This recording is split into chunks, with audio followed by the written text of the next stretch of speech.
আসসালামু আলাইকুম ওয়া রাহমাতুল্লাহি ওয়া বারাকাতুহু। ইন্নাল হামদালিল্লাহ নাহমাদুহু ওয়া নুসাল্লি আলা রাসূলিহিল কারীম, আম্মা বা'দ। দেশ ও প্রবাস যে যেখান থেকে আমার এই ভিডিওটি দেখছেন, আপনাদের সকলকে জানাই আমার এই ফেসবুক পেজ এবং ইউটিউব চ্যানেলে আন্তরিক মুবারকবাদ। আজকে ভিডিওর টাইটেল এবং থাম্বনেইল দেখে বুঝিয়ে গিয়েছেন, একটি এমন বিষয় নিয়ে আপনাদের সামনে আলোকপাত করার চেষ্টা করব যেই বিষয়টা বর্তমানে অত্যন্ত ভাইরাস আকারে আমাদের ভিতরে বিদ্যমান রয়েছে। ওমরাহ কি হজের বিকল্প? আসলেই কি ওমরাহ হজের বিকল্প? আমরা তথাকথিত মুসলিম সমাজ ওমরাহকে নাম দিয়েছি ছোট হজ এবং হজকে সেটাকে আমরা নাম দিয়েছি বড় হজ। বিষয়টা শুনতে খুব ইন্টারেস্টিং লাগে, বিশেষ করে গ্রামের দিকে আমরা এই জিনিসটা বেশি শুনতে পাই। ঢাকা শহরের মানুষ এটা যতটুক না ওমরাহ এবং হজ আলাদা বলে, কিন্তু গ্রাম দেশের মানুষ জিনিসটাকে ছোট হজ এবং বড় হজ নামে দুটি বিষয় বানিয়ে ফেলেছে এবং তারা এটা বিশ্বাস করে যে ওমরাহ আদায় করলেই হজের যেই বিষয়গুলো রয়েছে বা হজের যেই ফরজিয়ত রয়েছে সেগুলো আদায় হয়ে যাবে। নাউজুবিল্লাহ। হজ হচ্ছে ইসলামের যে স্তম্ভগুলো রয়েছে সেগুলোর মধ্যে একটি স্তম্ভ। যদি কেউ আদায় না করে সারা জিন্দেগিতেও ফাসিক, এবং যদি কেউ অস্বীকার করে তাহলে সে কাফের। এটি হচ্ছে শরঈ হুকুম, অর্থাৎ এই হজ যদি কেউ এইভাবে এই কাজগুলো করে তাহলে সে এই ক্যাটাগরির মধ্যে পড়ে যাবে। আমার আব্বাজান রহমতুল্লাহ আলাই সবসময় বলতেন যে জীবনে একটা উমরাহ করা ঠিক আছে, কিন্তু হজ যথাসম্ভব করা, ফরজ হজ আদায় করা এটা বেশি উচিত। কিন্তু বর্তমান সমাজে আমরা টাকার ভয়ে, যেহেতু এখন হজের যে একটা কস্টিং সেটা প্রায় 8 থেকে 9 লাখ টাকা, 10 লাখ টাকা, এই খরচের ভয়ে আমরা উমরা দিয়ে হজের বিকল্প তৈরি করার চেষ্টা করছি একটা। কিন্তু এটা মনে রাখতে হবে, এটা হচ্ছে ব্যর্থ চেষ্টা। ভাত তরকারির যেমন বিকল্প রুটি হতে পারে না, ঠিক তেমনি হজের বিকল্প ওমরাহ হতে পারে না। গাড়ির বিকল্প কোনোদিন রিক্সা হতে পারে না। প্রত্যেকটা তার নিজ জায়গায় তার হুকুমই অন্যরকম। এই হজ বর্তমানে কস্টিং হওয়ার কারণে, অনেক কস্টলি হওয়ার কারণে আমরা হজটাকে ছেড়ে ওমরাহ ঘন ঘন প্রতি মাসে মাসে, পারলে 2 মাস পর পর অন্তর অন্তর আমরা ওমরাহ করার চেষ্টা করি। কিন্তু বিধান দেখেন, আল্লাহ রসুল হাদিসে বলেছেন যদি কেউ সারা জিন্দেগিতে হজ না আদায় করে এবং সে যদি মারা যায়, সে ইহুদি হয়ে মারা যাক, নাসারা হয়ে মারা যাক, আমি জানি না। আল্লাহ পাক কুরআনুল কারীমে ইরশাদ করেছেন তোমাদের যখন সামর্থ্য হবে সাথে সাথে হজ আদায় করো। কিন্তু আমরা হজ আদায় করি না কেন জানেন? কারো মেয়ের বিয়ে দেওয়া লাগবে, কারো ছেলের বিয়ে দেওয়া লাগবে, ব্যবসা নতুন শুরু করেছি। অথচ এই লোকগুলো গাড়ি কিনছে 2 দিন পর পর, বিল্ডিং বানাচ্ছে, বাড়ি করছে, কিন্তু এরা হজ করতে পারছে না। হজের সময় এবং হজের অর্থ এদের কাছে জোগাড়ই হচ্ছে না।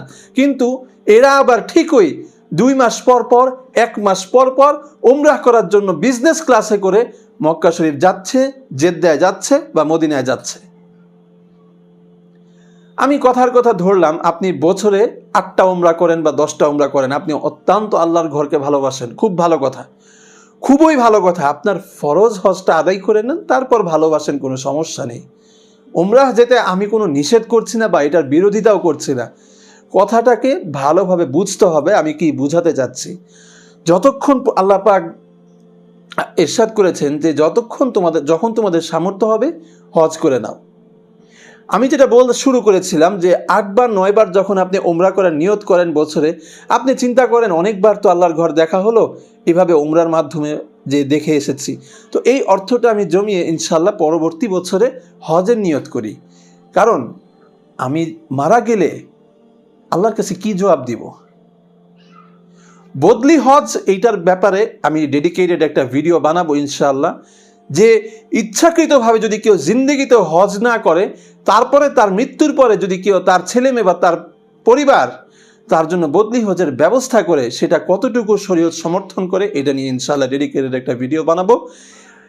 কিন্তু এই ভিডিওটা, এই আলোচনাটা একটুখানি মনোযোগ সহকারে শুনতে হবে যে হজ কখনোই ওমরার বিকল্প হতে পারে না, কখনোই না। ওমরা হচ্ছে নফল ইবাদত আর হজ হচ্ছে ফরজ ইবাদত, আকাশ পাতাল পার্থক্য। নফল হচ্ছে এমন বিষয় যা ঐচ্ছিক, আমি আদায় করলে করলাম, না করলে নেই। আমাকে আপনাকে কখনোই মহান রবের কাঠগড়ায় দাঁড় করিয়ে জিজ্ঞাসা করা হবে না তুমি ওমরাহ আদায় কেন করনি, কিন্তু এটা জিজ্ঞেস করা হবে যে তুমি ফরজ হজ তোমার জিন্দেগিতে কেন আদায় করনি সামর্থ্য হওয়ার পরেও। তখন আমার উত্তর কি হবে? আমার কাছে তো কোনো উত্তর জানা নেই। আপনাদের জানা থাকলে, যদি এতটুক সাহস, এতটুক ভয় ভীতি যদি আপনার ভিতরে সব কিছু ঝেড়ে আপনি যদি চিন্তা করেন নাস্তিক মুরতাদদের মতো আমি আল্লাহর কাছে জবাব দিয়ে দিব যে আমি সামর্থ্য থাকার পরেও সময় হয়নি তাই যেতে পারি নাই, নাউজুবিল্লাহি মিন যালিক। অত্যন্ত দুঃখের কথা, আজকে আমরা হজকে ওমরার মধ্যে নিয়ে গিয়েছি। আমরা চিন্তা করি ওমরাহ আদায় করব, হজ আদায় করার প্রয়োজন নেই। হাজার হাজার লাখ লাখ মানুষ, আমি আমার পরিচিতদের মধ্যে আমি এক্সাম্পল দিতে পারবো, তারা এখনো দিব্যি গাড়ি বাড়ি করে করে আলিশান শৌকতের সাথে নিজের জিন্দগি কাটাচ্ছে, কিন্তু ফরজিয়াত, এই ফরজ হজ আদায় নিয়ে তাদের কোনো মাথায় চিন্তাই নেই। টাকা এমন এক জিনিস, আমার দুলাভাই বলেন, এই দিনই কাজে হজ এবং ওমরার কাজে বা দিনই যে কোনো বিষয়ে যখন তুমি টাকার হিসাব করতে থাকবে তখন দেখবে যে তুমি কোনো বরকত পাচ্ছ না। কিন্তু একবার হজ করে আসো, দেখবা যে যেই টাকা তুমি আল্লাহর রাস্তায় খরচ করেছো খুলুসিয়াতের সাথে, ওই টাকা দেখবা পরের বছর কোনো না কোনোভাবে তোমার ব্যবসা, চাকুরি, যে কোনোভাবে ইনশাআল্লাহ আল্লাহ তাআলা বৈধ পথে তোমাকে দিয়ে দিবেন। সুবহানাল্লাহ। তাহলে কি বোঝা গেল প্রিয় ভাই ও বোনেরা? ফরজ হজের বিকল্প কখনোই ওমরা হতে পারে না। আমরা যদি এটা মনে করে থাকি, ভুল। ওমরা হচ্ছে নফল ইবাদত, ঐচ্ছিক ইবাদত। আপনি করেন আর না করেন কোনো কিছুই ম্যাটার করে না। কিন্তু আপনি যদি ফরজ হজ না আদায় করেন প্রিয় ভাই ও বোনেরা, মহান রবের কাছে উত্তর দেওয়ার মতো কোনো ভাষা কিন্তু আপনার আমাদের ওই সময় কিয়ামতের হাসরের ময়দানে থাকবে না।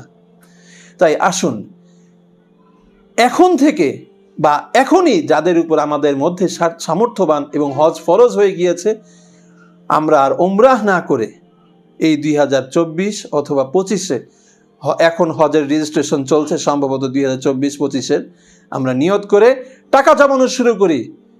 বুখারী শরীফের প্রথম হাদিস, যে ব্যক্তি যেই জায়গার জন্য নিয়ত করবে আল্লাহ তাআলা সেটাই পূরণ করবে, কেউ দুনিয়ার কেউ আখিরাতের। যে দুনিয়ার নিয়ত করবে সে শুধু দুনিয়াই পাবে, যে আখিরাতের নিয়ত করবে সে আখিরাত এবং দুনিয়া উভয়টাই পাবে। সুবহানাল্লাহ। বুখারী শরীফের প্রথম হাদিস।